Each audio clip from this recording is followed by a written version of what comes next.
naman tayo ng pwesto. Dad, ako lang nagsasalita. Naka-video ako. Ganun. Can you feel it? Wanna feel it? Here we go, here we go.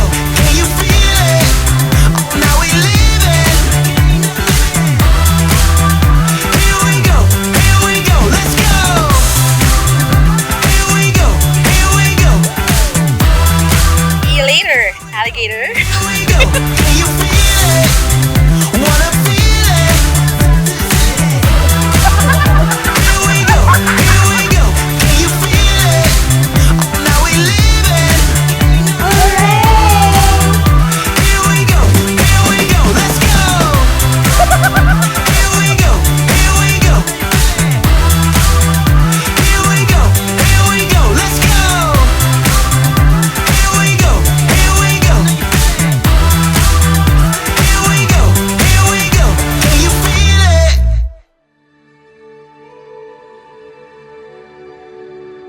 Dasal kayo ha, kahit yung 3 words lang ha. Ano dadasalin nyo? Panginoon, salamat. Araw-araw ha. O Panginoon, kami po ay inyong loobin na magkaisa ng kalooban at damdamin mula ngayon sa kaginawan at kahirapan, sa karamdaman at kalusugan, sa lahat ng araw ng aming buhay.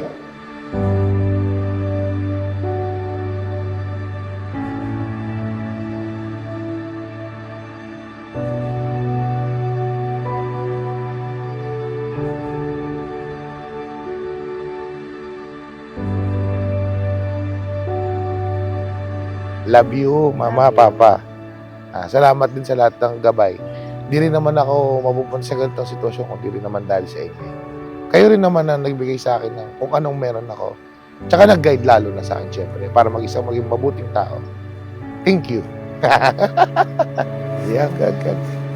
Mabait siya, tsaka yung upbringing niya, same kami. Kaya feeling ko nandito kami. Kaya swak, in short.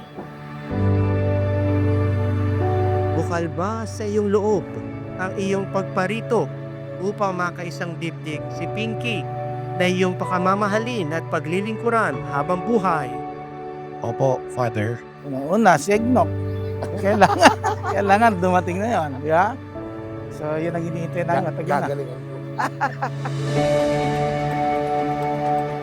Kayo ba ay handang arugain at palakihin ang mga anak na ibibigay sa inyo ng Diyos bilang mabubuting Kristiyano? I-survive mo lahat, lalo na sa relationship, come and go, lahat ng paghihirap at saka trials mo.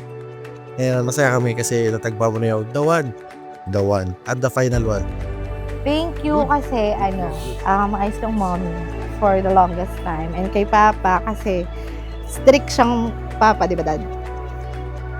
Iyak ako, ayoko na. Nagti-thank you ako sa inyo, sabi ko, kasi nga strict kang tatay. Bakit? Pero maayos. Kaya thank you. Thank you. Welcome.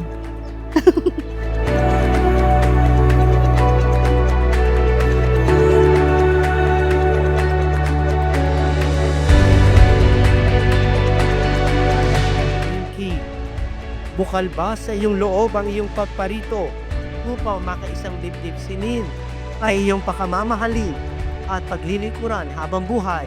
Apo, Pedro.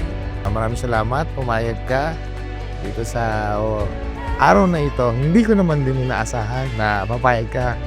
Siyempre, sino papayag na magpo-propose sa basurahan? No? Ang weird.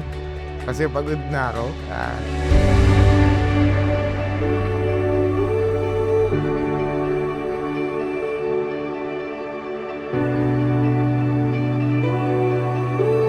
I promise na even though every day, hindi naman lovable ikaw or even I, but I promise to love you kahit maraming flaws, even sa akin. Because loving someone is a responsibility. And I thank God for giving me you.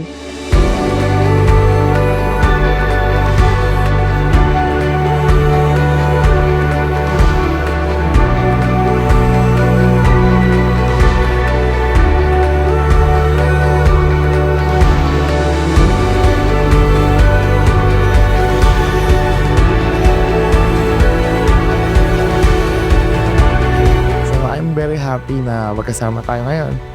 And hanggang sa habang buhay. I love you, baby.